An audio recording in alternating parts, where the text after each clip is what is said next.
ਸਾਰੇ ਤਿਆਰ ਲੱਗ ਜਾਓ ਜੀ ਜਦ ਤੱਕ ਕੋਈ ਬੰਦਾ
मैं वीडियो बनाना है।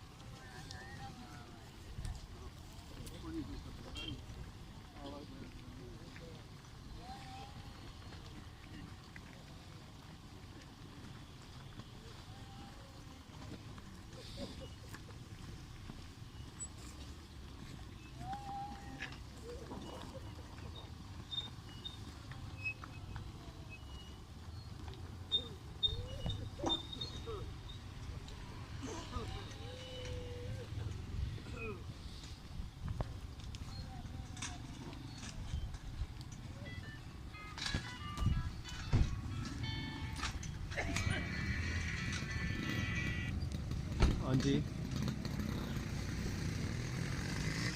ठीक है।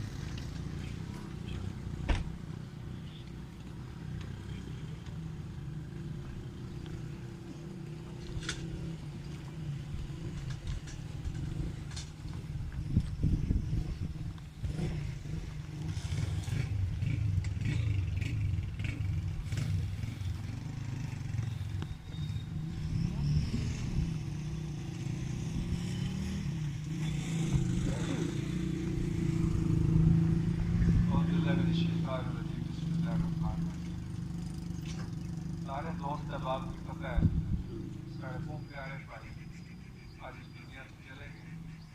پہلے تو ہم دعا کر لیں کہ اللہ تعالیٰ انہیں مشکل آسان کرن اور انہیں جتنی مناظر انہیں کی آسان کریں. دوسری بات تقاضۂ بشری انسان نے دنیا میں رہنے بے شمار دوست احباب نال لین دین کے معاملات ہوئے. اس حوالے نال انہوں نے بھائی چودھری طارق صاحب اگر ساڑھے بھائی فرد صاحب کسی بندے کو کوئی پیسے گننے سے وہ آنے جی کہ میں فیس بھی اللہ انہوں کی معاف کر رہا ہوں. جس بندے انہوں کو کوئی پیسے گننے سے وہ جنازے کے بعد چودھری طارق صاحب نہ رابطہ کریں. میں پھر گزارش کرتا ہوں کہ سارے دوست احباب خالص اللہ نے رضا واسطے انہوں نے جتنیاں بھی کوئی آمدن سامن گزرن کوئی سکنا دوست احباب بیٹھے ہوں کوئی دل شکری ہوئی ہے اسی معاف کر سو. اور جتنے مہمان آئے ہوئے انہوں واسطے گزارش یہ ہے کہ وہ جنازے کے بعد کار تشریف لے سکتے.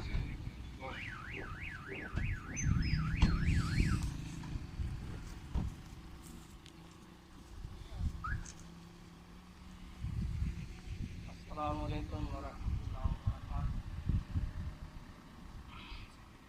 اعوذ باللہ من الشیطان الرجیم. بسم اللہ الرحمن الرحیم. ومن يقتل مؤمنا متعمدا فجزاؤه جہنم خالدا فيها وغضب اللہ علیہ ولعنہ. جو بھی کسی مومن کو جان بوجھ کر عمدن بغیر قصاص کے قتل کرے گا اس کا ٹھکانہ جہنم. اور اللہ وحدہ لا شریک کا اس پر غصہ ہے اور اللہ وحدہ لا شریک کی اس پر لعنت ہے. اہل علاقہ ہونا چاہیے یہ پڑھائے وہ پڑھائے. میں آپ سب کے سامنے ہاتھ جوڑتا ہوں سارے محمد الرسول اللہ صلی اللہ علیہ وسلم کے بن جاؤ. اللہ یہ کہ اس کی زندگی نبی رحمت صلی اللہ علیہ وسلم کی نافرمانی میں گزرے یہ بربادی ہے. نبی رحمت صلی اللہ علیہ وسلم نے صحابہ سے پوچھا میرے صحابہ شہید کون ہے؟ صحابہ نے فرمایا اللہ کے رسول جو اللہ کی سبیل میں قتل ہو جائے وہ شہید ہے. آپ نے فرمایا پھر میری امت میں تو شہید بہت تھوڑے لوگ ہوں گے. تو پھر اس وقت آپ علیہ الصلوۃ والسلام نے فرمایا جو اپنے ماں جائیں گی جی پہلی میں صلاۃ سورہ فاتحہ اور کوئی سورت. اس کے بعد نبی رحمت صلی اللہ علیہ وسلم پر درود پڑھا جائے گا. اس کے بعد